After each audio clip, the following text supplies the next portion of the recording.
Hey friends, are you purchasing a new boat and saying to yourself, should I get a bow thruster? Is it worth it?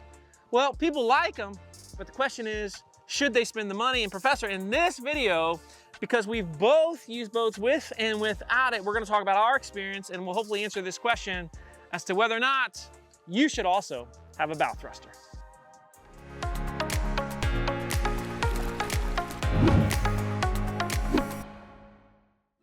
So Professor, as we get started, and I know some folks don't even know what a bow thruster is, so just really quick, what is the definition of a bow thruster in your mind? Well, in my mind, I'm not sure if I'm going to use a proper terminology or not, but it's a hole in your lower bow that's underneath the water and has a little propeller in there. Yeah. And you can use it to maneuver the front of your boat in one direction or another.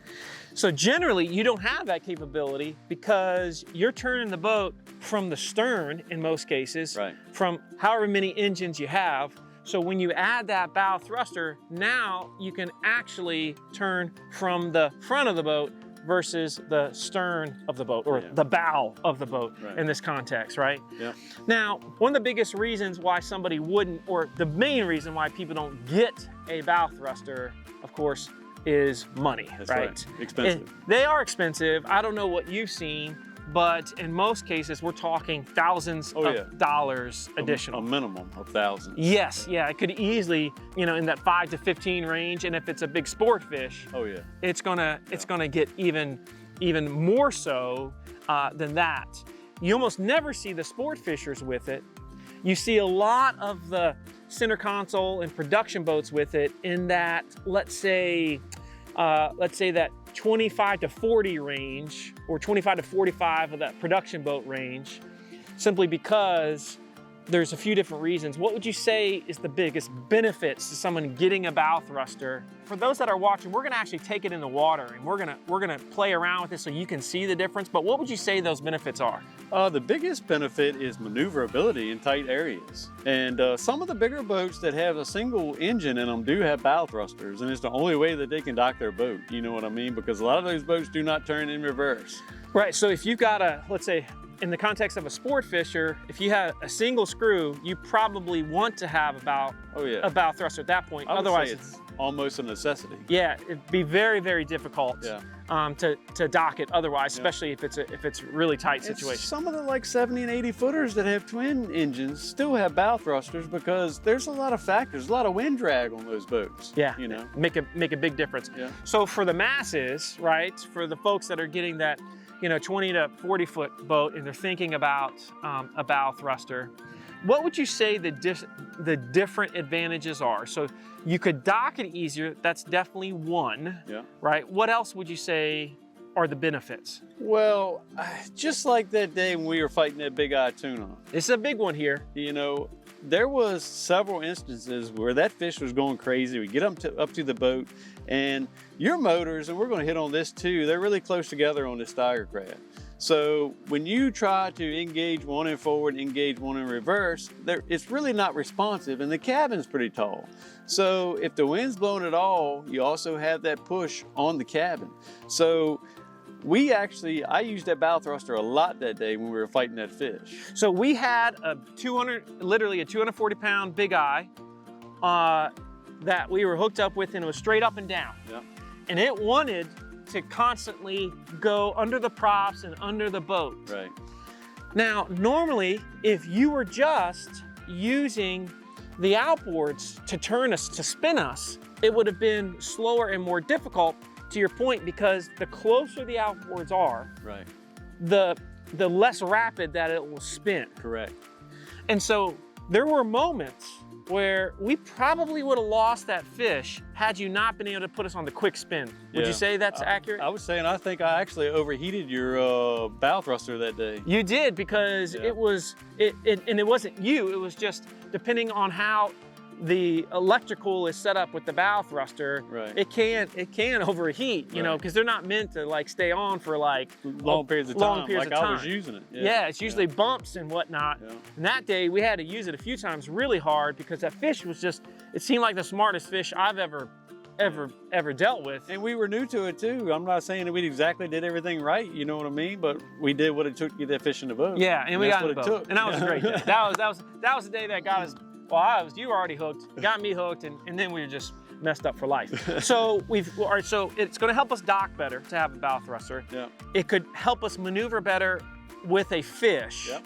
That is a major reason. Any other major reasons that you could think of? Maneuverability overall. Yeah. You know what I mean? Like if you're going down a tight canal, like a lot of these condos and stuff are in, you know, sometimes you can't have enough propulsion to make the boat turn like you want to. Right. You know, and with that, you can get little bumps of that bow thruster will put you in the right direction. You know, what we have here in this little cove that we're in right now, so this Tiger craft has a bow thruster on it. Now, it's not that long. The hull size itself, if you don't include the engines, it's only about a 26-foot hull. That being said, because we're in shallow water, Yeah. this becomes actually very, very helpful because I have to tilt the props up, I mean, just like the engine's way up so that they're not dragging the bottom. But because of that, it loses its responsiveness. That's right.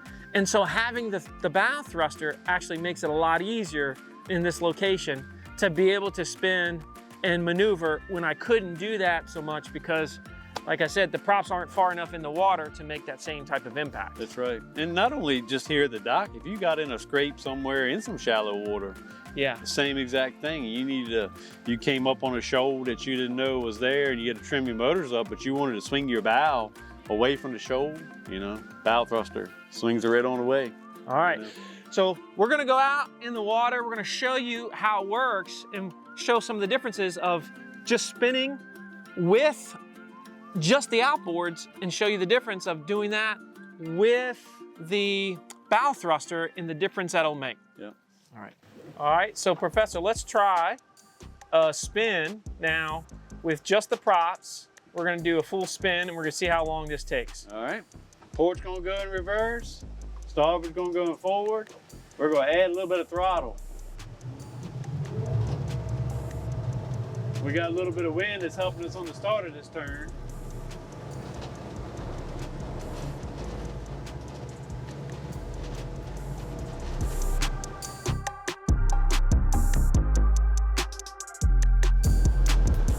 That's pretty much 360 degrees right there. So that was 53 seconds, Professor. Yeah. 53 seconds with just the props going pretty hard. Yeah. And that's a pretty tight, you know, radius we turn. You'll never be able to do that, you know, with forward propulsion. Right. And just, you know, turning the wheel. So now we want to try this with the bow thruster assistance. Let's see how long it takes doing the same way, but adding bow thruster. All right. See what we can do. You ready? Yep. All right. Reverse, port, starboard. We'll add a little throttle here. And then we're also going to start with the bow thruster.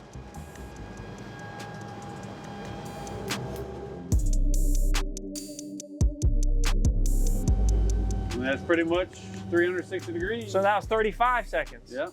So we basically cut off more than 33% Yeah.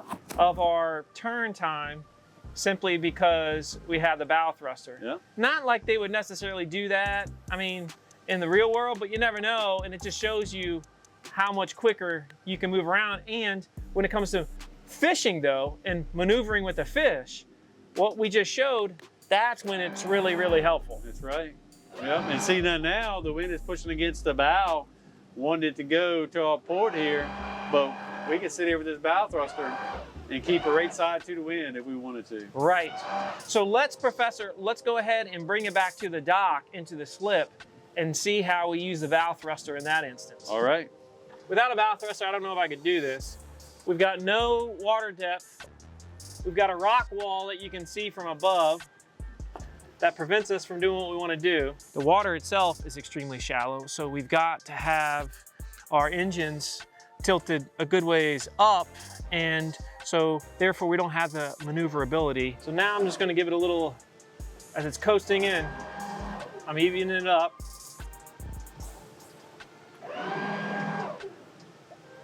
As I'm coming in right now, I'm going to come in at just this slight angle. I'm just going to get to the point where we're just using the bow thruster and that's it. Look at him So go. the bow thruster helps counteract the wind and it allows us to come in smoothly and not have issues. And what we just showed you there would be extremely difficult if you weren't using a bow thruster. Yeah, you did a good job. All right, Professor, so people now know that I can actually drive a boat too. That you can. I mean, the professor obviously does, but this is my boat, and so we wanted to both do it out there today. It's a challenge to come into essentially a slip like this because we got the wind today, we had a lot of factors. Your thoughts on if you didn't have a bow thruster here, what would it be like?